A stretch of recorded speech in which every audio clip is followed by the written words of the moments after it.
మహిమ ఘనత ప్రభావములు కలుగునుగాక. చేరవచ్చిన మీ అందరికీ ప్రభు అయిన యేసుక్రీస్తు పరిశుద్ధ నామమున హృదయపూర్వక వందనాలు తెలియపరుస్తున్నాను. ప్రియులారా, మరి చదవబడినటువంటి ఈ వాక్య భాగము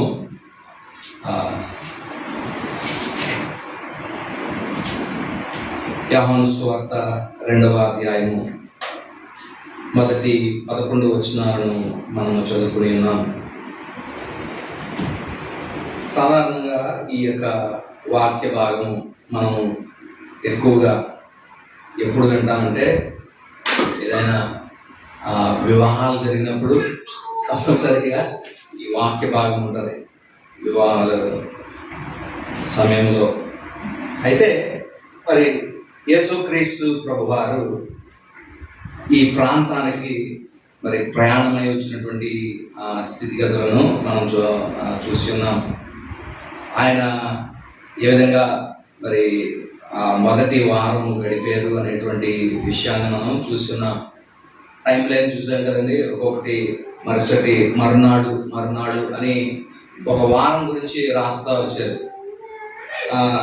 3వ దినమున అంటే 2 దినములు ఆయన ప్రయాణం చేసి 3వ దినమునకి ఆయన ఇక్కడ ఈ యొక్క కనాను అనేటువంటి ఈ యొక్క ఊరికి క్రీస్తు ప్రభువారు వచ్చినటువంటి సందర్భాన్ని మనం చూస్తాము. ప్రభువారు చేసినటువంటి మొదటి అద్భుతము మరి భక్తుడు తెలియపరుస్తున్నాడు. అంటే యోహాను రాసినటువంటి ఈ యొక్క సువార్తలో ప్రభు చేసినటువంటి మొదటి అద్భుతంగా దీన్ని అతడు మరి రచించినట్లుగా మనం చూస్తా ఉన్నాం. ఇక్కడ కొన్ని విషయాలు మనము గమనించవలసిన వారమై ఉన్నాం. ఏంటి అంటే యేసుక్రీస్తు ప్రభువారు ఆయన శిష్యులు ఈ వివాహమునకు పిలువబడినటువంటి సంఘటన మనము చూస్తా ఉన్నాం.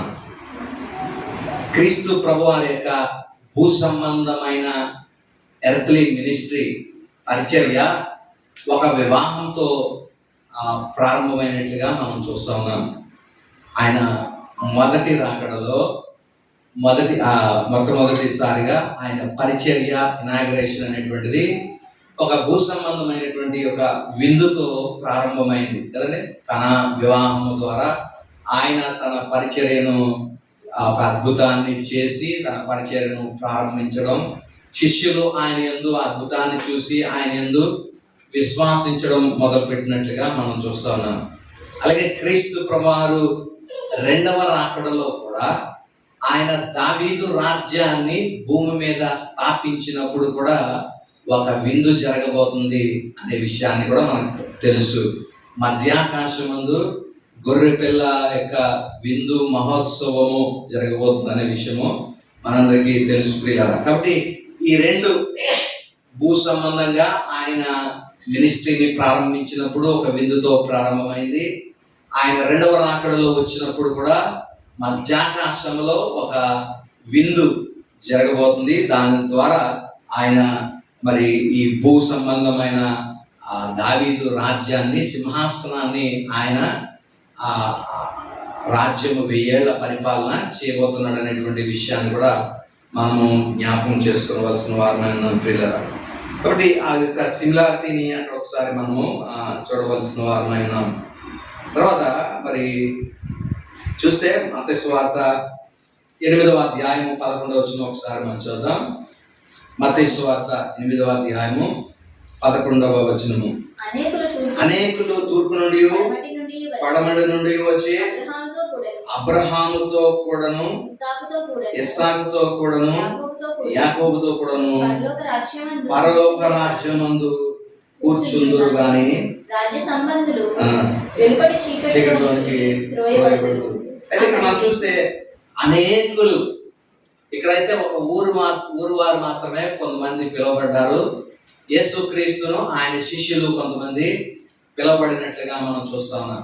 అప్పటికి ఎవరెవరు ఆయన శిష్యుల్లో ఉన్నారు అని మనం చూస్తే మొదటి అధ్యాయంలో పిలువబడినటువంటి శిష్యులను మనం చూస్తే మొట్టమొదట ఆంద్రేయ, తర్వాత యోహాను, పేరు తెలియనటువంటి ఒక శిష్యుడు యోహాను మనం చూసాం. వీరిరువురు. అయితే ఆంద్రేయ వెళ్ళి తన సహోదరుడైన ఆ పేతుర్ని సిమోనును తీసుకొచ్చినట్లుగా మనం చూస్తా ఉన్నాం. తర్వాత ఆ ఆ, ఈ యోహాను వెళ్ళి అతని సహోదరుడైన యాకోబుకు మరి తెలియచేయబడడం మనం చూస్తా ఉన్నాం.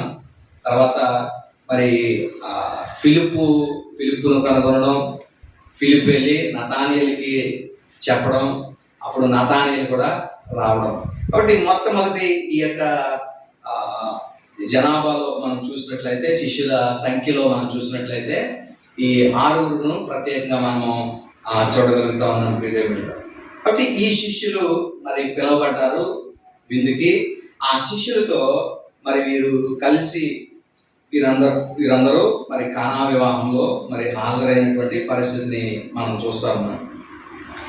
ఇందులో కొంతమంది మాత్రమే మొట్టమొదటి ఆ విందులో పాల్గొన్నారు. కానీ విశ్వసించినటువంటి ప్రతి ఒక్కరు కూడా ఒక దినానం జరగబోతున్నటువంటి విందు మధ్యాకాశంలో జరగబోతోంది. గొర్రె పిల్ల యొక్క విందు మహోత్సవం. ఆ విందు మహోత్సవము తూర్పు నుండి మరి దేశం యొక్క నలుమూలం నుండి జన సమూహములు వస్తారంట. వారు ఆ గొర్రె పిల్ల యొక్క విందు మహోత్సవానికి పిలబడిన వారి యొక్క పేర్లు ఉన్నటువంటి వారందరూ కూడా ధన్యులు అనేటువంటి మాటను కూడా మనము చదవగలుగుతా ఉన్నాం. ప్రియదేవుల లోకాసు వార్త 14వ అధ్యాయం కూడా ఒకసారి మనం చదివితే, లోకాసు వార్త 14వ అధ్యాయము 15వ వచనాన్ని మనం చదువుదాం. ఆయనతో కూడా భోజన పంక్తిని కూర్చుండిన వారిలో ఒకడు ఈ మాటలు విని, దేవుని రాజ్యములో భోజనము చేయవాడు ధన్యుడని ఆయనతో చెప్పాడు. దేవుని రాజ్యములో భోజనము చేయవాడు ధన్యుడు. చూడండి, ఆయన రాజ్యములో ఆయన విందుకు పిలువబడినటువంటి వాడు ధన్యుడు. అట్టి ధన్యత కొరకు మనము ఎదురు చూడవలసిన వారమైన ఆయన రాజ్యములో ఆయనతో కూడా భోజనం చేసేటువంటి ధన్యత. అయితే ఇక్కడ మనం చూస్తే క్రీస్తు ప్రభువారు ఈ యొక్క ఏమంటాం వివాహమునకు పిలువబడినటువంటి పరిస్థితిని మనం చూస్తున్నాం. ఇక్కడ మరి యేసు క్రీస్తు ప్రభువారి యొక్క తల్లి కూడా ఆ విందు మహోత్సవానికి లో ఉన్నట్లుగా మనం చూస్తా ఉన్నాం. 2వ వచనాన్ని మనం చదివినప్పుడు, యేసు తల్లి అక్కడ ఉండెను. యేసు ఆయన శిష్యులను వివాహమునకు పిలువబడేది. ద్రాక్షారసం అయిపోయినప్పుడు యేసు తల్లి వారికి ద్రాక్షారసము లేదని ఆయనతో చెప్పగా, వారికి ద్రాక్షారసము లేదని ఆయనతో చెప్పగా, ఈమె ఒక మాటను తీసుకొచ్చి ప్రభువారికి చెప్తున్నటువంటి విషయాన్ని మనం చూస్తా ఉన్నాం. ఏంటి ఆమె చెప్పినటువంటి మాట ఏంటని మనం చూస్తే, ద్రాక్షారసము లేదు అనేటువంటి మాట ఆమె ప్రభువుతో చెప్పడం అనేటువంటి విషయాన్ని మనం చూసాం. అయితే ద్రాక్షారసము లేదు అనేటువంటి ఆ మాటకి ప్రభు ఇచ్చినటువంటి సమాధానము ఎలా ఉంది అనేటువంటిది మనం చూస్తే, ఏమని ప్రభు సమాధానం ఇచ్చారు? 8వ వచనాన్ని మనం చూస్తే, అమ్మా నాతో నీకేం పని, నా సమయం ఇంకనో రాలేదు. ప్రభు ఇచ్చినటువంటి ఆమె అడిగినటువంటి ప్రశ్న ద్రాక్షారసము లేదు అనేటువంటి మాట ఇవ్వడానికి వారికి లేదు. అయితే ప్రభు చెప్పినటువంటి సమాధానము, నాతో నీకు అసలు ఏంటి పని, నా సమయము ఇంకనూ రాలేదు అనేటువంటి మాట ప్రభువారు సెలవివ్వడాన్ని మనం చూస్తున్నాం. దీన్ని సాధారణంగా మనం ఎలాగ ఆలోచన చేస్తాం? ఈ మాటని, నా సమయం ఇంకనూ రాలేదంటే దేనికి రాలేదు సమయం అని మనం అనుకుంటాం? ఆయన అద్భుతం చేయడానికి ఇంకా సమయము రాలేదు. ఏమన్నా ముహూర్తం ఉందా? ప్రభు ఒక అద్భుతం చేయడానికి నా సమయం 8 గంటలకి 2 నిమిషాలకి అద్భుతం చేయమని దేవుడు చెప్పాడు, కాబట్టి నేను అన్ని సమయానికి ఆ గడియకే నేను అద్భుతాన్ని చేస్తాను, అప్పుడు దాకా మీరు నన్ను డిస్టర్బ్ చేయొద్దు అని ప్రభు చెప్తున్నారా? ఇక్కడ గమనించాల్సింది, ఆయన నా సమయం ఇంకనో రాలేదు అనేటువంటిది ఏ రకంగా మనం అర్థం చేసుకోవాలి? అద్భుతం చేయడానికి సమయం రాలేదని ప్రభు చెప్తున్నారా, లేకపోతే మరొక దాని కొరకు ప్రభు మాట్లాడుతున్నారా? అద్భుతం చేయడానికైనా సమయం ఇంకనో రాలేదని చెప్పింది దేని కొరకు అయి ఉండొచ్చు? ఒకసారి ఆలోచన చేయండి. ఎందుకు అని అంటారు ప్రభు నా సమయం ఇంకనో రాలేదంటే? సమస్య ఏంటి అక్కడ? ద్రాక్షారసం అయిపోయింది. ఇప్పుడు ద్రాక్షారసం అయిపోయింది, ద్రాక్షారసం కొరకు ఏదైనా చేయండి అని తల్లి వచ్చి ప్రభుని అడుగుతుంది. ప్రభు అంటున్నారు, నా సమయం ఇంకనో రాలేదు. అంటే దేని కొరకు అయి ఉండొచ్చు? ద్రాక్షారసాన్ని తయారు చేయడానిక, మళ్ళా లేదా ద్రాక్షారసాన్ని సృష్టించడానిక, లేదా ఒక అద్భుతం చేయడానిక? సాధారణంగా మనం ఆలోచన చేస్తే ఇలాగే అనుకుంటాం, ఏంటంటే ఆయన దేవుడి కంటూ ఒక సమయం ఉంటుందండి ప్రతి అద్భుతం చేయడానికి. ఆయన సమయం వచ్చినప్పుడు ఆయన కార్యక్రమం ఆయన చేసుకెళ్తారు. కాబట్టి ఆయన సమయం రాలేదు కాబట్టి ఆయన చేయలేదు, అందుకనే సమయం రాలేదని ప్రభువారు అన్నారు అనేటువంటి వివరణ మనం ఇస్తూ ఉంటాం. అయితే ఇక్కడ ఒక విషయాన్ని మనం ఆలోచన చేద్దాం. ఆమె తల్లి అడిగినటువంటి మాటలో ఉన్న ఆంతర్యాన్ని ఒకటి మనం గమనించాలి. ఏంటి అంటే, ఆయన తల్లికి క్రీస్తు ప్రభువారు పుట్టిన దగ్గర నుంచి కూడా కొన్ని విషయాలు తల్లికి చెప్పబడతా ఉన్నాయి. ఏంటి? పుట్టబోయేటువంటి శిశువు ఎలా ఉంటాడు అనేటువంటి విషయాల గురించిన మాటలు గాబ్రియల్ దూత ద్వారా మరియకు తెలుసు. ఆ విషయాలు ఆమె యొక్క మనస్సులో భద్రపరచబడ్డాయి. సరే, ఈ ప్రభువుని దేవాలయమునకు తీసుకుని వెళ్ళినప్పుడు దేవాలయంలో సిమియోను ఒక ప్రవచనం ప్రవచిస్తాడు. ఏమిటి అమ్మా, నీ యొక్క హృదయంలో నుండి ఒక కత్తి దూసుకుని పోతుంది. ఈయన అనేకులు పడుటకును లేచుటకును కారణము ఈయన అవుతాడు అనేటువంటి మాట, ఈయన గురించి, క్రీస్తుని గురించి సిమియోను పలికినటువంటి ప్రవచనం కూడా ఆమె ఆ హృదయంలో ఉండింది. ఇలాగా వారు అన్ని మాటలు, ఈ క్రీస్తుని గురించినటువంటి చెప్పబడిన ప్రతి ఒక్క విషయము ఆమె హృదయంలో నాటబడింది.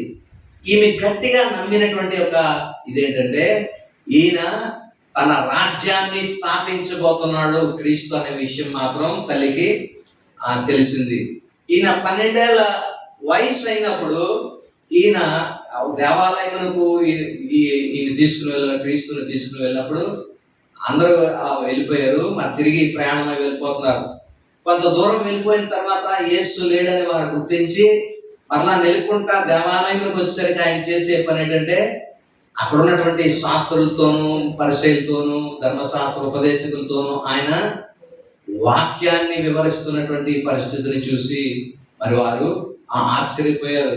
అయితే మరి వారు కంగారు పడినప్పుడు, అమ్మా నేను నా తండ్రి పని మీద ఉన్నాను అనేటువంటి మాట ప్రభువు చెప్తున్నటువంటి ఆ సందర్భము, ఇవన్నీ కూడా మర్యాద జ్ఞాపకం ఉంది.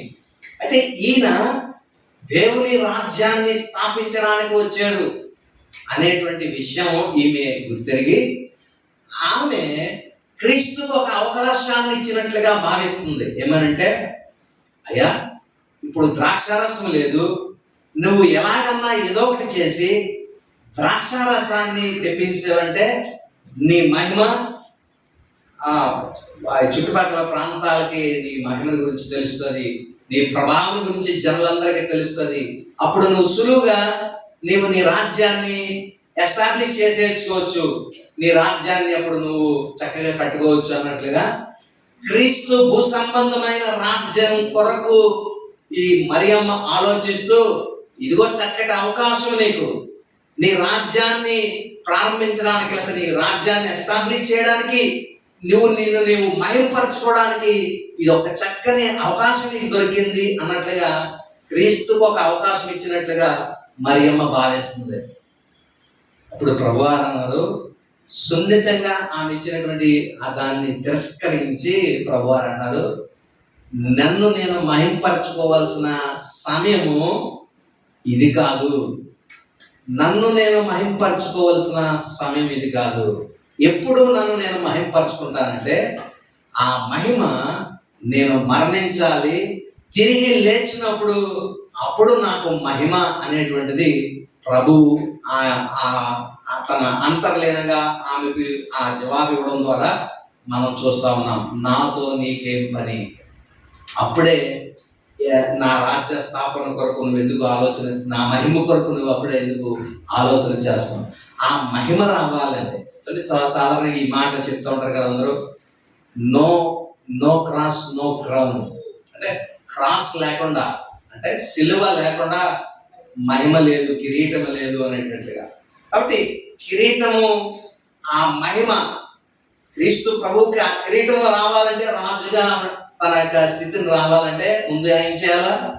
ఆయన మరణించాలా, తిరిగి లేవాలా, తండ్రి కుడి పార్శ్వమునకు ఆరోహణమైనప్పుడు అప్పుడు తండ్రి ఆయన్ని రాజుగా తన కుడి పార్శ్వమందు సియోను మీద నా రాజు నేను ఆసీనుని చేసి ఉన్నానని 2వ కీర్తనలో చెప్పబడినట్టుగా దేవుడు క్రీస్తును రాజుగా ఆసీనుని చేస్తాడు. అది ఆయన యొక్క మహిమ, క్రీస్తు ప్రభు వారి యొక్క మహిమ పొందేటువంటి గడి అది. అయితే ఈమె ఎక్కడ మహిమ పొందాలని చూసింది ప్రభు? కానా వివాహంలో ఈ కార్యాన్ని చేసేస్తే నువ్వు వెంటనే నువ్వు మహిమపరచుకోవచ్చు, నీ మహిమ అందరికీ తెలుస్తుంది అన్నట్లుగా ఆమె భావించడమును మనం చూస్తా ఉన్నాం ప్రియదేవులారా. కాబట్టి ఆయన మరి ఆ సున్నితంగా దాన్ని తిరస్కరించి నా సమయము అనేటువంటి ఒక మాటను ప్రభువారు చెప్పడం మనం చూస్తా ఉన్నాం ప్రియదేవులారా. నా గడియ లేదా నా సమయము ఇంకా రాలేదు అనేటువంటి మాట ప్రభువారు చెప్పారు. ఈ సమయము గడియ అంటే ఏంటి? అద్భుతాన్ని చేయడానిక ఈ గడియ లేదా ఈ సమయము? ప్రభువు తన యొక్క లేకపోతే ఆ ద్రాక్షారసాన్ని నీళ్ళని ద్రాక్షారసంగా మార్చడానికి ఇంకా సమయం అవ్వలేదా? అదే ఏదో ఒక ప్రొడక్ట్ తెచ్చాను, ఈ ప్రొడక్ట్ పనిచేయాలంటే కొంత సమయం పడుతుంది, ఇప్పుడే వేసాను కాసేపు ఆగండి అని ప్రభువారు చెప్తున్నారంటే అదేం కాదండి. ఇక్కడ సమయము నా గడియ అనేటువంటి ఆ మాట మనకు అర్థం అవ్వాలంటే ఇదే లేకపోతే సువార్తలో కొన్ని చోట్ల నా గడియ నా సమయము అని ప్రభు మాట్లాడినటువంటి కొన్ని సందర్భాలు ఉన్నాయి. వాటిని మనం చూసినప్పుడు అప్పుడు నా సమయము అనేది దేనికి రిలేట్ చేయబడుతుందో మనకు అర్థమవుతుంది. చూద్దాం. 7వ అధ్యాయము 30వ వచనం మనం చూసినట్లయితే, యోహాను సువార్త 7వ అధ్యాయము 30వ వచనము. అందుకు వారు ఆయన్ను పట్టుకొన యత్నము చేసిరి గాని ఆయన గడియ ఇంకను రాలేదు గనక ఎవడను ఆయన పట్టుకోలేదు. ఇక్కడ దేనికి వారు ప్రయత్నం చేస్తున్నారు? యేసుక్రీస్తును పట్టుకోవడానికి వీరు ప్రయత్నం చేస్తున్నారు. అయితే ఆయన ప్రభు ఈ మాట రాయిస్తూ ఆయన గడియ ఇంకనూ రాలేదు కాబట్టి, ఆయన గడియ ఇంకనూ రాలేదు కనుక ఎవడను ఆయన పట్టుకోవడానికి అవకాశం లేకపోయిందంట. అంటే దేని కొరకు ఆయన గడియ లేదా ఆయన సమయం దేని కొరకు? పట్టుకుని వీళ్ళు ఏం చేస్తారు? సిలువకు అప్పగిస్తారు. అంటే సిలువ అనేటువంటిది ఇక్కడ ఆయన గడియగా ఒక సూచనగా ఇక్కడ మనకు తెలుస్తుంది. సరే, ఇంకా మనం చూద్దాం. 8వ అధ్యాయం 20వ వచనం కూడా మనం చూద్దాం. 8వ అధ్యాయం 20వ వచనం. ఆయన దేవాలయంలో బోధిస్తుండగా కానుక పెట్టే చోట ఈ మాటలు చెప్పాను. ఆయన గడియ ఇంకనూ రాలేదు కనుక మళ్ళీ ఇక్కడ కూడా వీళ్ళు పట్టుకోవడానికి ప్రయత్నం చేశారు, కానీ ఆయన గడియ ఇంకనూ రాలేదు. అంటే ఆయన సిలువకు అప్పగింపబడేటువంటి గడియ సమయము ఇంకా రాలేదు కాబట్టి ఎవరు ఆయన్ని పట్టుకోవడానికి అవకాశము లేకపోయినటువంటి పరిస్థితి. 12వ అధ్యాయం 23వ వచనం. 12వ అధ్యాయము 23వ వచనం. అందుకు యేసు వారితో ఇట్లనెను, మనుష్య కుమారుడు మహిమ పొందవలసిన గడియ వచ్చి ఉన్నది. ఇక్కడ మనం చూస్తే గడియకు ఇంకొక అర్థం కూడా ఇవ్వబడుతుంది. ఆ గడియతో పాటు ఏమనంటే మహిమ పరచబడవలసిన సమయము. గడి అంటే లేకపోతే సమయము అనగా ఇక్కడ దేని కొరకంటే మహిమ పరచబడవలసిన సమయము. అంటే క్రీస్తు మహిమ పరచబడవలసిన సమయము అంటూ ఒకటి ఉంది. అది మరియమ్మ ఎలాగ యోచించిందంటే, కనా వివాహంలో ద్రాక్షారసం అయిపోయింది, ఆ ద్రాక్షారసాన్ని నువ్వు ఎలా ఒకటి ఏదో ఒక అద్భుతం చేసి మరలా ద్రాక్షారసాన్ని గనక నువ్వు తెప్పించగలిగితే నువ్వు మహిమపరచబడాల్సినటువంటి ఆ స్థితి కలుగుతుంది. కాబట్టి నీ రాజ్యము స్థాపింపబడుతుంది అని ఆయన ఆమె ఆ క్రీస్తును కోరింది. అని ప్రభు, నేను మహింపరచబడవలసినటువంటి సమయము ఇంకా రాలేదు, నేను మహింపరచబడవలసిన సమయము ఇంకా రాలేదు అనేటువంటి మాట ప్రభువారు చెప్పడం మనం చూసాం. తర్వాత 12వ అధ్యాయంలోనే 27వ వచనాన్ని మనం చదివితే, 12వ అధ్యాయం 27వ వచనం. ఇప్పుడు నా ప్రాణము కలవరపడుతున్నది. నేనేమందును, నా తండ్రి ఈ గడియ తటస్థింపకుండా తటస్థింపకుండా నన్ను నన్ను తప్పించుము. ఆయనను ఇందుకోసమే నేను ఈ గడియకు వచ్చిందని. అంటే క్రీస్తు ప్రభువారు ఆయన అప్పగింపబడేటువంటి ఆ యొక్క గడి సమయం కొరకు మాట్లాడుతూ అన్నారు, తండ్రికి ప్రార్థన చేస్తూ, అయ్యా ఈ గడియ తటస్థించడానికి సమీపిస్తుంది, అయితే ఇది కలగకుండా లేకపోతే ఇది జరగకుండా తప్పించే ఒక అవకాశం ఉంటే చూడు అన్నట్లుగా ప్రభు ప్రార్థిస్తున్నారు. అయినా సరే ఇందుకోసమే కదా నేను వచ్చింది. దేని కొరకు వచ్చారు? ఆయన మనుషులందరి కొరకు తన ప్రాణమును మరి అప్పగించడానికే ప్రభువారు వచ్చారు అనేటువంటి విషయం మనం ఇక్కడ అర్థం చేసుకోగలుగుతాం. తర్వాత 13వ అధ్యాయం 1వ వచనం కూడా మనం చదివితే, తాను ఈ లోకము నుండి తండ్రి యొద్దకు వెళ్ళవలసిన గడియ వచ్చింది. కానీ ఇక్కడ కూడా మనం చూస్తే గడియ దేన్ని సూచిస్తుంది? ఆయన ఈ లోకములో నుండి పరలోకములోనికి తండ్రి యొద్దకు తిరిగి మరలా వెళ్ళవలసిన సమయము గురించి ఈ గడియ అనే ప్రస్తావన ఇవ్వబడినట్లుగా మనం చూస్తున్నాం. 17వ అధ్యాయము 1వ వచనం కూడా మనం చూస్తే 17:1, యేసు ఈ మాటలు చెప్పి ఆకాశం వైపు కన్నులెత్తి ఇట్లా, తండ్రి నా గడియ వచ్చి ఉన్నది, నీ కుమారుని మహిమపరచుము. అంటే నన్ను మహిమపరచు, ఈ గడియ సమీపమైంది, శిలువ మరణానికి నేను రెడీగా ఉన్నాను, నన్ను ఆ మరణం తర్వాత నన్ను పునరుద్ధరణగా లేపి యొద్దకు నన్ను ఆసీనుని చేసి ఆ మహింపరచు అనేటువంటి ప్రార్థన ప్రభువారు చేస్తున్నారు. ఇప్పుడు ఈ మాటలన్నీ కూడా చదువుకున్నటువంటి ఈ మాట రెఫరెన్స్ అన్నిటినీ కూడా మనము ఆలోచన చేస్తూ ఇప్పుడు ఈ మాటకి వద్దాం. 2వ అధ్యాయంలో 4వ వచనానికి వద్దాం. యేసు ఆమెతో, అమ్మా నాతో నీకేం పని, నా సమయం ఇంకనో రాలేదు, నా గడియ నా సమయము ఇంకనో రాలేదు. అంటే ప్రభువారు ఇక్కడ దేని గురించి మాట్లాడుతున్నారు? ఇప్పుడు చదువుకున్న భాగాల్లో ఉన్నటువంటి విషయం అంతా కూడా గడియ అంటే దేన్ని సూచిస్తుంది? ప్రభువారి యొక్క శిలువ మరణము, లేదా ఆయన పునరుద్ధానము, లేదా ఆయన తండ్రి యొద్దకు చేరవలసినటువంటి ఆ సమయం కొరకు ప్రభువు మాట్లాడుతూ వచ్చినట్టుగా మనం చూస్తున్నాం. అయితే ఇక్కడ తల్లి మరియతో కూడా ఇదే కాంటెక్స్ట్ ను ప్రభు మాట్లాడుతున్న సందర్భాన్ని మనం చూస్తున్నాం. ఏమనంటే, అమ్మా నేను మహిమపరచబలవలసిన సమయము ఇంకా రాలేదు. ఈ సమాధానం దేవుడు ప్రభువారు దేనికి ఇచ్చారు? అయ్యా ద్రాక్షారసము, వారు చెప్తున్నారు కదా, తల్లి వచ్చి అంటుంది వారికి ద్రాక్షారసము లేదని, ఆయన వారికి ఇవ్వడానికి ద్రాక్షారసం లేదు అని చెప్పినటువంటి మాటకు ప్రభు ఇచ్చిన సమాధానము, అమ్మా నేను మహింపరచబడవలసిన సమయం ఇంకా రాలేదు. అంటే దీని అర్థం ఏంటంటే, ఆయన తల్లి దేన్ని కోరుకుందంటే, ప్రభా నేను గాబ్రియల్ దూత ద్వారా విన్నాను, సిమియోను ప్రవక్త ద్వారా విన్నాను, లేదా ఆయా చోట్ల నేను ప్రవచనాల రూపంగా విన్నవన్నీ కూడా నా హృదయంలో ఇంకా ఉన్నాయి. నీవు భూమి మీద నీ రాజ్యాన్ని స్థాపించడానికి వచ్చావు, ఇది గొప్ప అవకాశం నీకు.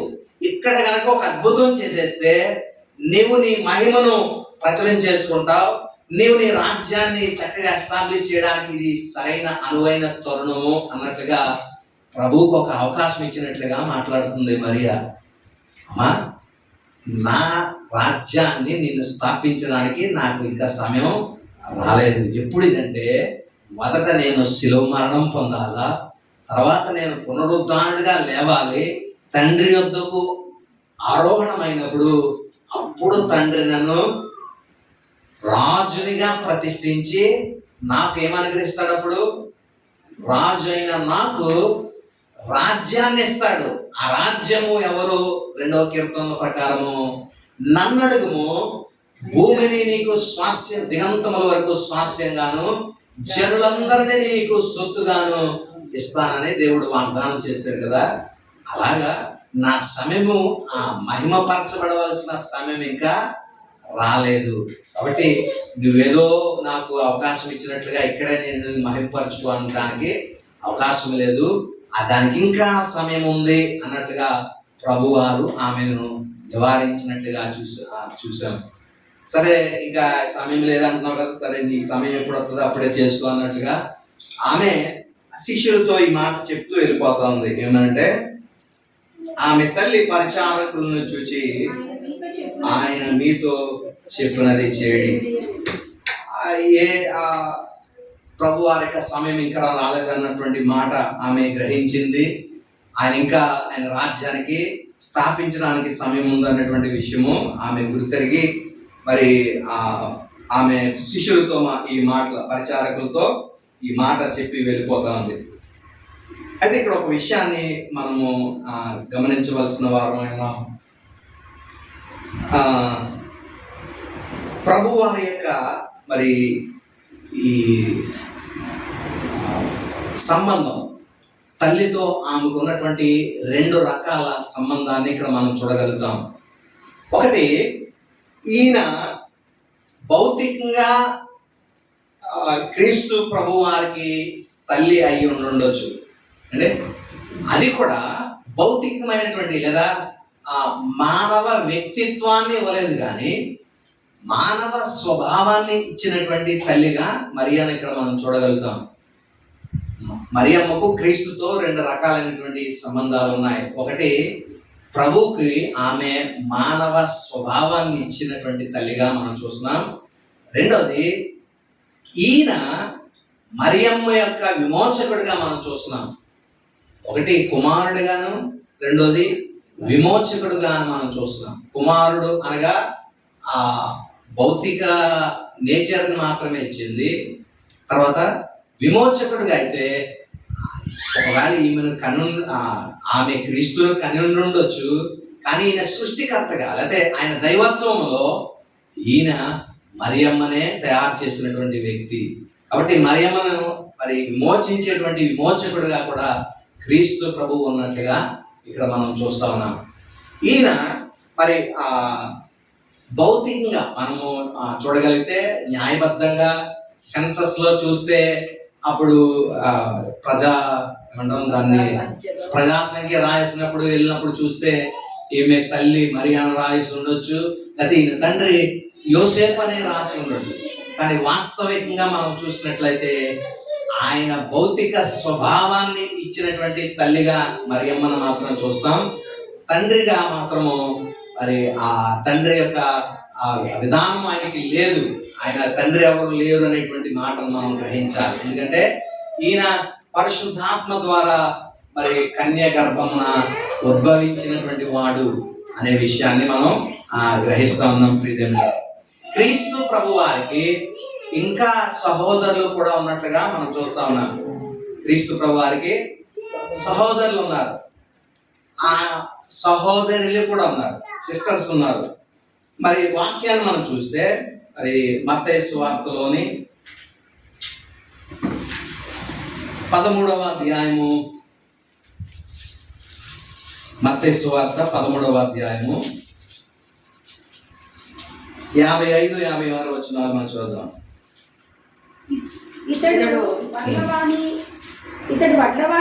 ఇతడు వడ్లవాని కుమారుడు కాడా? ఇతని తల్లి పేరు మరియ కాదా? చూడండి, అతని యొక్క సహోదరుల పేర్లు ఇక్కడ రాయబడుతున్నాయి. యాకోబు, యోసేపు, సీమోను, యోదా అనువారు ఇతని సహోదరులు కాదా? ఎంతమంది సహోదరులు వచ్చారు? నలుగురు సహోదరులు, అంటే క్రీస్తు తోటి మొత్తం 5గురు, క్రీస్తు కాకుండా 4 సహోదరులే మరి ఉన్నట్లుగా మనం చూస్తాము. అంతేకాదు సోదరి మణులు అంటే ఎంతమంది? సోదరి మణులు అంటే ప్లూరల్ అంటే 2 లేదా అంతకన్నా ఎక్కువ, అంటే మినిమం 2 వేసుకున్నా ఒక 2 లేదా ఇంకా ఉండొచ్చు. మినిమం అయితే ఇద్దరు సిస్టర్స్ మినిమం వేసుకోవచ్చు. సహోదరులు మాత్రం బ్రదర్స్ ప్రభు వారికి 4 ఉన్నారు. వీరందరూ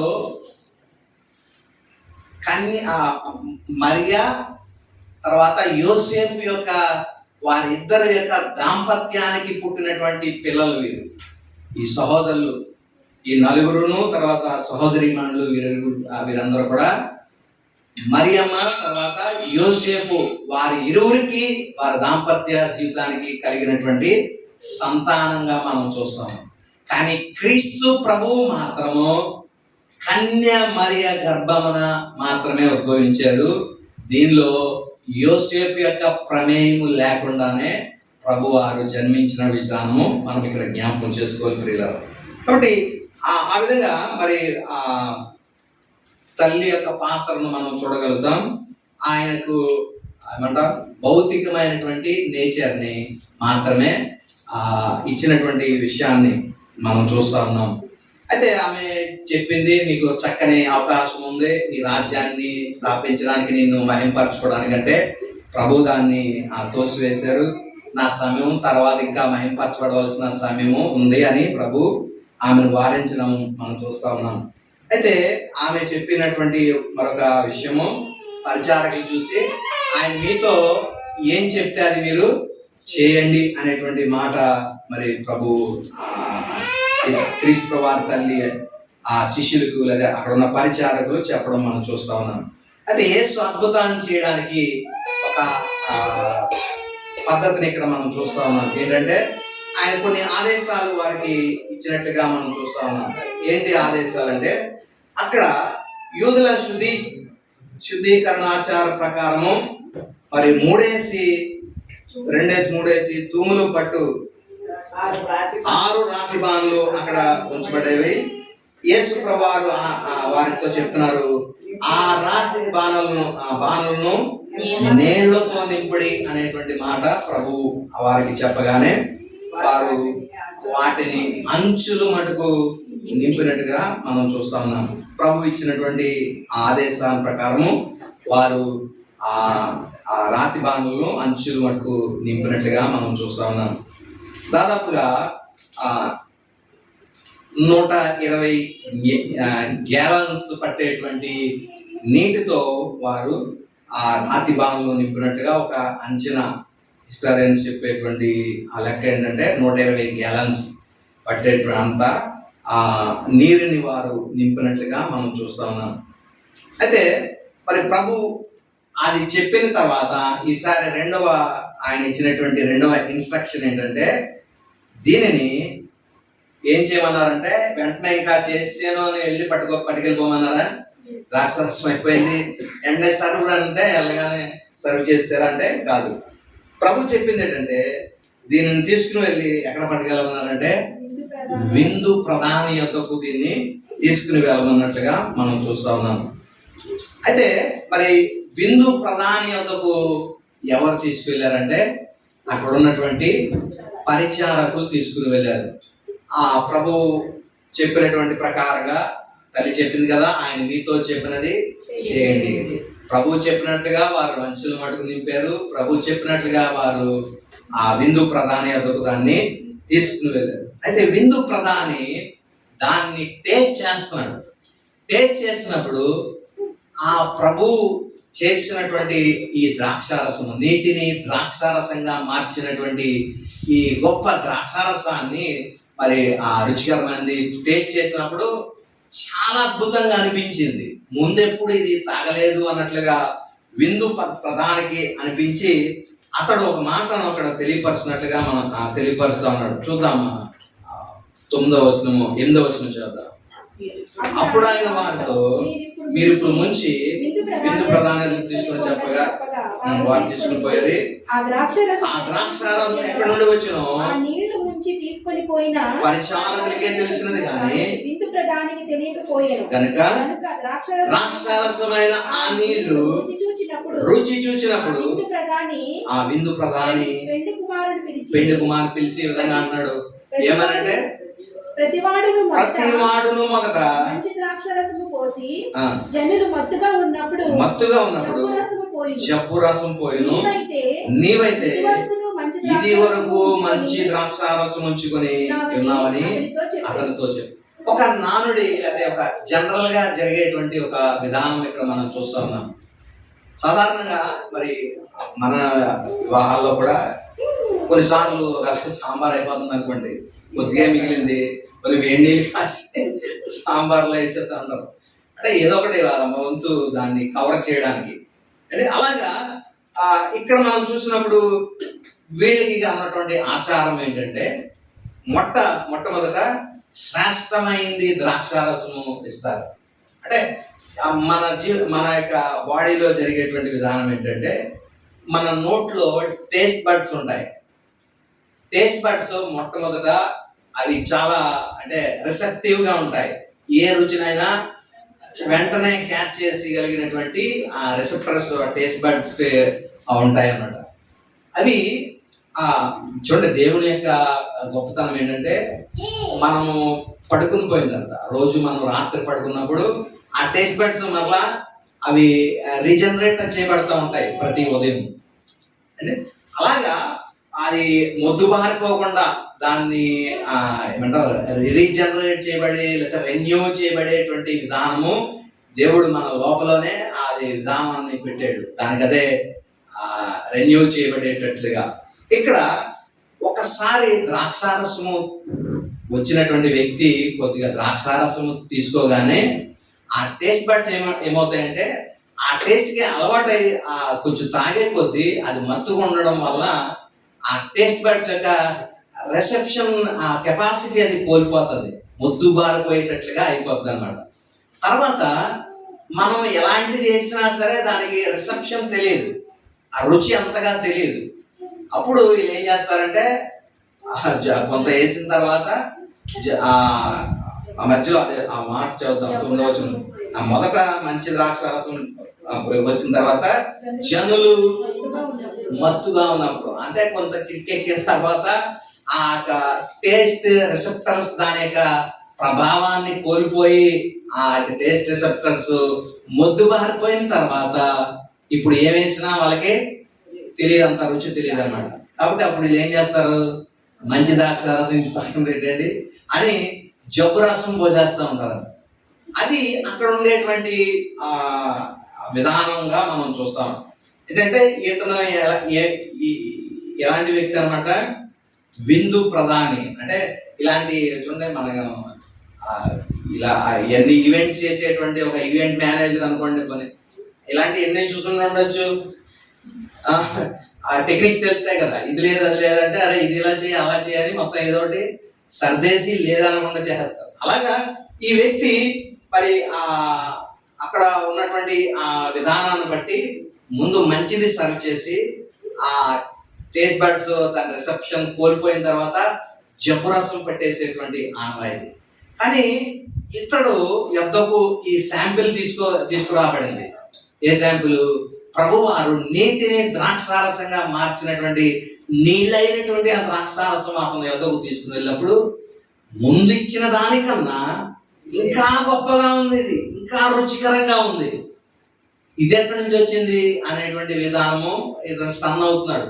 అప్పుడు పెళ్లి కుమారుని పిలిచి అడుగుతా ఉన్నాడు, ఏమనంటే ముందు మంచి ద్రాక్షారసం వేసి జనులు మత్తుగా అయిపోయిన తర్వాత జబ్బు రసాన్ని పోస్తారు, కానీ నీవైతే లాస్ట్ కి మంచి దాసి ముందునే చెత్తదేసినట్లుగా మాకు ఇక్కడ ఉన్నట్టు పరిస్థితి అనేటువంటిది అక్కడ వివరించడం మనం చూస్తా ఉన్నాం. ప్రియదేవుడు, యాక్చువల్లీ వారు సర్వ్ చేసింది మొదటిది వారి యొక్క స్టాండర్డ్స్ ని బట్టి అది చాలా ఉత్తమమైంది. కానీ ఎప్పుడైతే దేవుడు దీన్ని తయారు చేసాడు తయారు చేసిన విధానం బట్టి ఇది దానికన్నా ఉత్తమైనదిగా మరి పరిగణింపబడి ఆ మంచి దాన్ని నీవు ఆఖరి వరకు దాచేవు అన్నట్లుగా ఆ పెళ్లి కుమారుడు ఉద్దేశించి ఇతడు చెప్తా ఉన్నాడు, విందు ప్రధాని అంటా ఉన్నాడు. చూడండి అక్కడ మాట చూద్దాం. ప్రతి వాడును మొదట మంచి ద్రాక్షారసం పోసి జనులు మత్తుగా ఉన్నప్పుడు జబ్బు రసమును పోయిను. నీవైతే ఇది వరకు మంచి ద్రాక్షారసం ఉంచుకుని ఉన్నావని అతనితో చెప్పు. జబ్బు రసం పోసేవని అతను అంటలేదు, కానీ ఇదివరకనే నీకు ఇదివరకే ఉందని అని చెప్తాడు. యాక్చువల్గా అది వరకు అతని దగ్గర ఇది లేదు, కానీ ప్రభువారు చేశారన్నటువంటి విషయము అతనికి తెలియక అది ఎక్కడి నుంచి వచ్చిందో పరిచారకులకే తెలిసింది, కానీ విందు ప్రధానికి ఇది తెలియలేకపోయింది అనే విషయం మనము చూస్తా ఉన్నాం ప్రియులారా. కాబట్టి ఇక్కడ ఈ విషయాన్ని మనము గమనించవలసిన వారమైన ద్రాక్షారసము మరి ఎలా మార్చాడు అనేటువంటిది అక్కడ మనకి ఆ వివరణ అనేటువంటిది ఏమి ఇవ్వలేదు. ఒక్క ఆజ్ఞ మాత్రమే, ప్రభు ఇచ్చిన ఒక ఇన్స్ట్రక్షన్ మాత్రమే ఇవ్వబడింది. ఆ 2 ఇన్స్ట్రక్షన్స్ ఏంటి? ఒకటి అంచులు వాటిని నింపండి అని ప్రభు చెప్పారు, అంచుల వరకు వారు నింపారు. ఇప్పుడు దీన్ని తీసుకుని వెళ్ళి విందు ప్రధాని వద్దకు తీసుకుని వెళ్ళమన్నారు. ప్రధాని వద్దకు తీసుకువెళ్తే అతడు రుచి చూసి ఇది దాని మీద కన్నా ముందు సర్వ్ చేసిన దానికన్నా చాలా మధురంగా ఉంది అనేటువంటి మాట అతడు టెస్టిఫై చేయడాన్ని, సాక్ష్యం ఇవ్వడాన్ని మనం చూస్తా ఉన్నాం ప్రియులారా. కాబట్టి అది మరి ఎలా జరిగింది అనేటువంటిది, ఎప్పుడు జరిగింది, ముంచినప్పుడే మారిపోయిందా, లేకపోతే విందు ప్రధాని టేస్ట్ చేసినప్పుడు మారిందా, ఎప్పుడు మారిందో తెలియదు, కానీ ఆ నీళ్ళైతే ద్రాక్షారసంగా మార్చబడిందని మరి ఆ విందు ప్రధాని ఇచ్చినటువంటి టెస్టిమోనీని బట్టి, సాక్ష్యాన్ని బట్టి మనము అర్థం చేసుకోగలుగుతాం ప్రియులారా. కాబట్టి ఆ ప్రభువారు చెప్పినటువంటి ఆ మొదటి ఇన్స్ట్రక్షన్స్ వారు ప్రభువు చెప్పినట్లుగా వారు పాటించారు.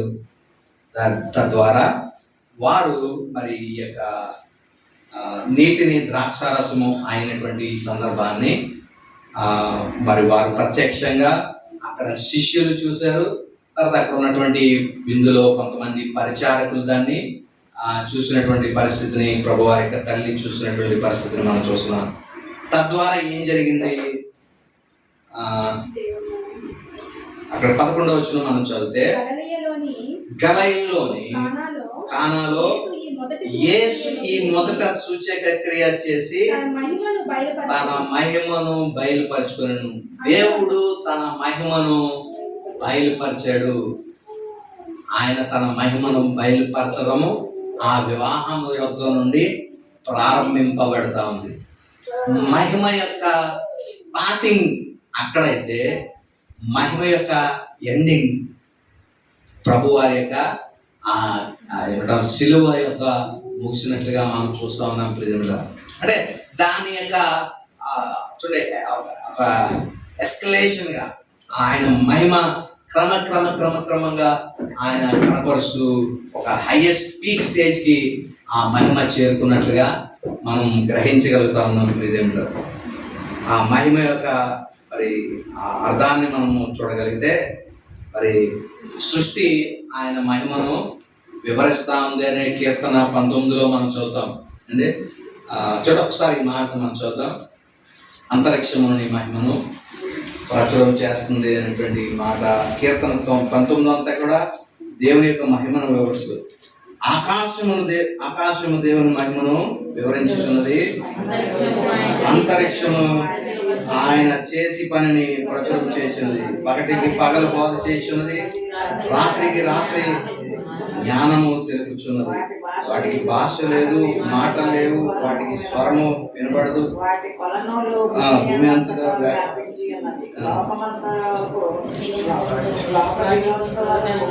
వాటి ప్రకటనలు బయలువెలుచున్నది. కాబట్టి ఇవన్నీ మనం చూస్తే సృష్టి అంతా కూడా మనం జాగ్రత్త పరిశీలన చేస్తే, సృష్టి అంతా కూడా దేవుని మహిమను రిఫ్లెక్ట్ చేస్తుంది, బయలుపరుస్తాం. దేవుడు ఎంత జ్ఞానో, దేవుడు ఎంత శక్తి గలవాడో, దేవుడు ఎంత మరి వండర్స్ చేయగలిగినటువంటి సామర్థ్యం కలిగిన వాడో సృష్టిని చూస్తే మనకు అర్థమవుతుంది. వాటికి భాష లేకున్నాను, వాటికి ఏం మాటలు రాకపోయినా, స్వరం లేకపోయినా సరే అవి దాని యొక్క ఉనికిని బట్టి అవి ఆ దేవుని మహిమను సృష్టి ప్రచురం చేస్తా ఉన్నాడు. అంటే ఎంత గొప్ప సంఘటన. మరి కాలాలు మనం చూస్తే ఏ కాలాలు బట్టి ఆ కాలాలు జరిగేటువంటి అవి జరుగుతూ ఉంటాయి. వర్షాకాలం వర్షం, ఎండాకాలం ఎండ, చలికాలం చలి, ఇలాగా ఋతువుల ప్రకారం దాని క్రమం చొప్పున అవి జరుగుతూ ఉన్నాయి అండి. ఆ చంద్రుడు తాను చేసే పని, సూర్యుడు తాను చేసేటువంటి పని, భూమి తాను చేయాల్సినటువంటి పని, వీటికి రోజు ఎవరో ఆ పని చేయని చెప్పరు. కానీ ఒక్కసారి ఆయన ఆజ్ఞ ఇచ్చాడు, ఆ ఆజ్ఞను అనుసరించి అవి నిరంతరము పని చేస్తానే ఉన్నాయి. భూమి తన ఫలాన్ని ఇస్తానే ఉంది. అంటే చూడండి ఎంత గొప్ప సంఘటన.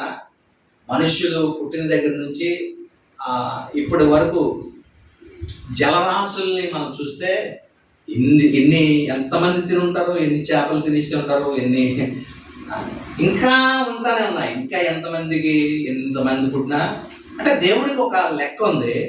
ఎంతమంది జనాభా ఉంటారు, దానికి కావలసిన ప్రొవిజన్ ఎంత కావాలి అని ఆయన ఆజ్ఞ ఇచ్చి దాన్ని సృష్టిని, అందుకనే క్రీస్తుని మనం హెబ్రీ పత్రికలో చదివినప్పుడు ఆయన కొరకు ఒక మాట రాయబడింది 1వ అధ్యాయం ఏంటంటే, ఆయన సమస్తమును తన మాట చేత నిర్వహిస్తున్నటువంటి నిర్వాహకుడు అనే మాట రాయబడింది. ఆయన ఈ భూమి మండలాలన్నింటినీ కూడా పరిపాలిస్తున్నటువంటి ఒక CEO యేసుక్రీస్తు ప్రభువారు. ఆయన మాటను బట్టి సమస్తము కూడా జరుగుతూ ఉంది. భూమి ఎంతకాలం నుంచి పండిస్తూ ఉండొచ్చు, ఎన్ని వేల సంవత్సరాల నుంచి పంటలు పండిస్తున్నారు. అయినా అందులో సారం అయిపోయిందా? ఇంకా అది సారాన్ని కలిగే ఉంది. ఇంకా మొక్కలు వేస్తున్నప్పుడు దాని ఫలాలని అది మొక్క ఫలించేటట్లుగా దానిలోకి జీవము భూమిలో ఉన్నట్లుగా మనం చూస్తా ఉన్నాం. ఈ భూమి ఇందులో సమస్తము ప్రకృతి అంతా మనం చూస్తే ఇదంతా కూడా మరి దేవుని యొక్క మహిమను ప్రచురం చేస్తా ఉంది. కాబట్టి ఆఖరికి అది చూసి మనుషులు జ్ఞానం తెచ్చుకోవాల్సిన వారై ఉన్నారు. 1వ అధ్యాయంలో రోమా పత్రికలో మనం చూసినప్పుడు అక్కడ కూడా మనం చూస్తాం, ఈ సృష్టిలో దేవుని యొక్క మరి శక్తి దాగి ఉంది అనేటువంటి ఒక మాట అక్కడ మనం చదువుతాం. చూడండి 1వ అధ్యాయము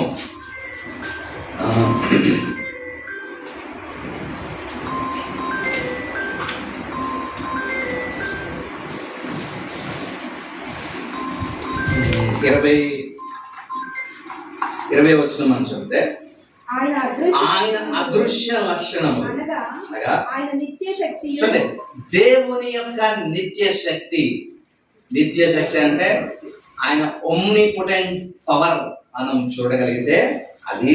తర్వాత ఆయన డీటీ, ఆయన దైవత్వము, జగతుత్పత్తి మొదలుకొని సృష్టింపబడిన వస్తువులను ఆలోచించడం వలన సృష్టిలో సృష్టింపబడిన ప్రతి దాన్ని నిర్దిష్టంగా మనం పరిశీలించి చూస్తే వాటిలో ఏం కనబడతాయంట? ఈ 2 విషయాలు కనబడతాయి. ఒకటి దేవుని యొక్క అద్వితీయమైన నిత్య శక్తి, ఆయన ఒమ్నిపోటెంట్ పవర్ ఒకటి, ఆయన డీటీ ఒకటి, ఆయన దైవత్వము ఒకటి. ఈ 2 లక్షణాలు సృష్టింపబడిన ప్రతి దాన్ని చూసినప్పుడు మనకి గ్రహించగలడానికి అవకాశం ఉంది. గ్రహిస్తారా? గ్రహించలేము. ఈ సృష్టింపబడిన దీంట్లో నుండి గ్రహించలేము. ఆకాశము, భూమి, అందులో ఉన్న సమస్తము, వృక్షాలన్నీ కూడా వివరిస్తా ఉన్నాయి, దేవుని మహిమను వివరిస్తా ఉన్నాయి. ఇన్ని వివరిస్తున్నా సరే దేవుని మహిమను ప్రజలు గుర్తెరగలేకపోతున్నారు. ఆఖరికి ఎవరు తన మహిమను తాను గుర్తించలేకపోతున్నారని ప్రభువే తన్ను తాను మహిమపరుచుకునేటువంటి పరిస్థితి వచ్చి ఆయన ఒక అద్భుతం చేసి తన మహిమను బయలుపరిచినప్పుడు అప్పుడు ప్రారంభమైంది ఏంటి? మనుష్యులు దేవుని యందు విశ్వసించడం. అప్పుడు దాకా మనుషులు దేవుని విశ్వసించడానికి అవకాశం లేకపోయింది. సాక్షాత్తు దేవుడే దిగి వచ్చి తను ప్రత్యక్షమై తను తాను మహిమపరుచుకునే సందర్భం వచ్చేంత వరకు కూడా మనిషి దేవుని యందు విశ్వసించలేకపోయినటువంటి పరిస్థితి. అందుకనే చూసి నమ్మిన వారి కన్నా చూడకుండా నమ్మిన వారు ధన్యులు అనేటువంటి మాట. కాబట్టి పిల్లరా, ఆయన నాకు కనపడితేనే నమ్ముతాను, లేకపోతే నాకు చెప్తేనే మాట్లాడితేనే నేను నమ్ముతాను, ఆయన స్వరం ఇస్తేనే, లేదా నాకు ఏదో ఒక వాక్యం చూపిస్తేనే నేను నమ్ముతాను, ఇలా చేస్తేనే నేను అది మనసులో ఒకటి అనుకున్నాను అది జరిగితేనే నమ్ముతాను అనేటువంటి విధానాలు కాదండి.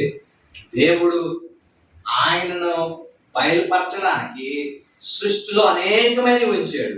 సృష్టిలో సృష్టింపబడిన ప్రతి దాన్ని చూస్తే నీకు ఆయన నిత్య శక్తి, ఆయన దైవత్వం తెలుస్తుంది. లేకపోతే ఆకాశం వివరిస్తుంది, మరి ప్రకృతి అంతా కూడా ఆ చెట్లు వృక్షాలు అన్ని వివరిస్తా ఉన్నాయి, దేవుని మహిమను ప్రచురం చేస్తా ఉన్నాయి. అప్పటికే నీకు అర్థం కాకపోతే సాక్షాత్తు దేవుడే వచ్చి తను తాను మహిమపరుచుకున్నాడు, దీన్నైనా నీవు నమ్మాల. కాబట్టి అప్పుడు ప్రారంభమైంది. ఫలితం ఏంటంటే యేసు ఎప్పుడైతే తను తాను తన మహిమను బయలుపరచుకోవడానికి ఆయన ప్రారంభించాడో అప్పుడు ప్రజలు లేదా మొట్టమొదటిగా ఎవరు విశ్వసించారంటే చూద్దాం. యోహాను సువార్త 2వ అధ్యాయము 11వ వచనం. అందువలన దేవుడు ఒక అద్భుతం చేసి తన మహిమను ఆయన అదే తన్ను తాను మహిమను బయలుపరచుకునేందు వలన ప్రజలు ఆయన్ని విశ్వసించేటువంటి పరిస్థితి ఇప్పటికీ అలాగే తయారయ్యారు. ఏం చేస్తే ఏదో ఒకటి చేస్తేనే కానీ నమ్మేటట్లుగా ప్రజలు లేరు. మేము ఒకటి అనుకున్నాం, ఎప్పుడైనా సువార్త చెప్తే అలా అనేది ఒకటే, మేము ఒకటి అనుకున్నామండి అది జరగగానే వచ్చేస్తామండి అని. అంటే అది ప్రభువు నువ్వు అనుకున్నది ఇవ్వకపోతే ఆయన దేవుడు కాదు వారి దృష్టిలో. అనుకున్నది జరిగితే మాత్రం ఆయన దేవుడు అయిపోతాడు, అప్పుడు వారు వస్తారు అన్నాడు. కానీ ప్రియులారా, ఇక్కడ మనం చూస్తే ఆయన మనం అనుకున్నది జరిగినా జరగకపోయినా ఆయన దేవుడే. తన్ను తాను ఆయన మహిమ మనల్ని సృష్టించిన సృష్టికర్త, భూమిని ఆకాశం అందులో ఉన్న సమస్తాన్ని సృష్టించినటువంటి సృష్టికర్త. అటువంటి మరి ఆ ఉన్నతమైనటువంటి ఆ గొప్ప దేవుణ్ణి మనము కలిగి ఉన్నాం ప్రియదేవులారా. కాబట్టి ఆ ప్రభువుని నమ్మడానికి నీకేదో జరగాల్సినటువంటి అవసరత లేదు. నీవు నమ్మడానికి కావలసిన అన్ని ఆధారాలు ఉన్నాయి, కావలసినటువంటి ఏమంటాం రుజువులు నీకు ప్రభువు నమ్మడానికి దేవుడు ఇచ్చాడు.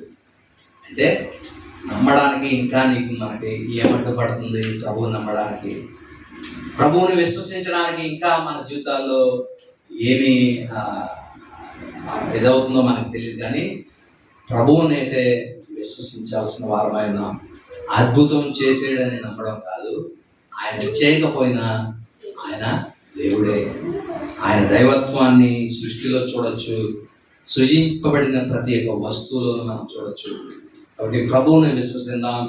ఆయన క్రీస్తు అనేటువంటి మాటను మనం నమ్మాలి. యోహాను యొక్క సువార్త యొక్క ముఖ్య ఉద్దేశం అదే కదా. ఏంటి? ఈయన క్రీస్తు దేవుని కుమారుడు అని మనం నమ్మి ఆయనలో నుండి జీవం పొందాలని ఈ మాటలన్నీ రాస్తా ఉన్నాడు.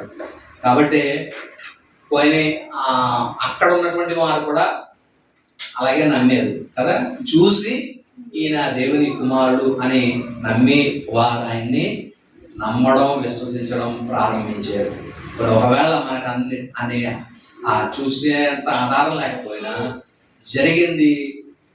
జరిగినట్లుగా రాసినటువంటి ఆధారాలు మనకు ఉన్నాయి. సృష్టిలో ఉన్నటువంటి ఆధారాలు ఉన్నాయి.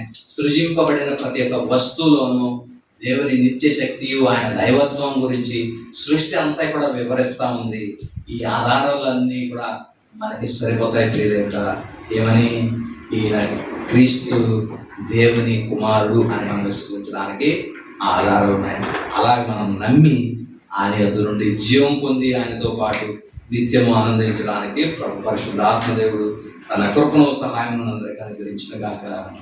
ఆమేన్. చిన్న ప్రార్థన చేసుకుందాం. కృపయు కనికరముల మా ప్రియ పరలోకపు తండ్రి, మీ ఉన్నతమైన శ్రేష్టమైన అత్యున్నతమైన నామమునకు కృతజ్ఞతాస్తుతులు చెల్లిస్తా ఉన్నాను. కొద్ది నిమిషాలు మీ వాక్యం ద్వారా మీరు మాతో మాట్లాడిన మాటల కొరకు స్తోత్రాలు. మరి నా తండ్రి, మరి అనేక నా తండ్రి రుజువులు నా సృష్టిలో అనేకమైనటువంటి నా పరిస్థితులు ఉన్నప్పటికీ కూడా మనిషి దేవుడు ఉన్నాడన్నటువంటి సంగతిని వారు గుర్తించలేకపోతున్నారు. అనేక మంది ఇంకనో నాస్తికులుగానే దేవుడు లేడు అనేటువంటి వారుగా ఉంటా ఉన్నారు. మరి ఉన్నటువంటి వారు నిజమైన దేవుడు ఎవరు అనేటువంటి రీతిలో నా తండ్రి వారు ఇంకనూ వెతుకులు ఆడుతూనే ఉన్నారు. నాయన మాకైతే మరి నాన్న గొప్ప నాన్న తండ్రి మరి అవకాశాన్ని మీరు కలిగించారు. క్రీస్తు యేసు ఈ లోకమునకు రావడానికి కారణము తండ్రిని బయలుపరచడానికి, మీ దేవుడు అనేటువంటి వాడు ఎవరు అనేటువంటిది బయలుపరచడానికి మీ ప్రియ కుమారుని పంపించి, తండ్రి ప్రేమ ఏ విధంగా ఉంటుంది, తండ్రి ఇలాగా చేయగలడు, తండ్రి ఇలాంటి కార్యము కొరకు నన్ను పంపించాడని మీ కుమారుని ద్వారా మిమ్మల్ని మీరు బయలుపరచుకున్నందుకు మీకు స్తోత్రాలు.